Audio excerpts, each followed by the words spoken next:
Cold lay tarmac often looks messy or uneven after repairs because the material is softer and harder to compact than hot mix. Cold lay asphalt uses a binder that remains tacky at lower temperatures, so it is workable without heating. For a tidy finish, start by cleaning the hole and creating straight edges with a spade, so the patch has firm support to bear compaction.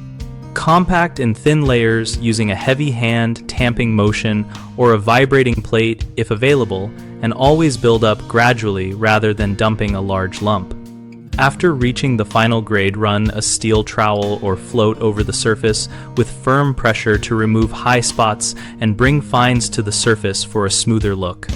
If ambient temperatures are low, press firmly and allow a short curing window before light traffic to avoid displacement.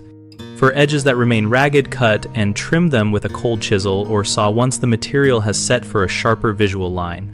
Common issues include poor compaction leading to sagging and loose stone, which you fix by adding material in shallow lifts and compacting each lift thoroughly. Another issue is uneven surface texture from inadequate finishing, so follow with a steel trowel and repeat passes while the material is still pliable to blend highs and lows. A third problem is visible edge feathering that looks untidy.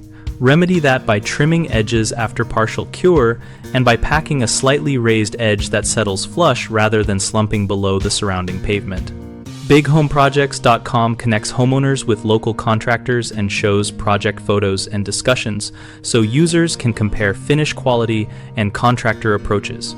We host a community forum where professionals and homeowners share tips, ask questions, and show before and after images that help everyone make better appearance choices.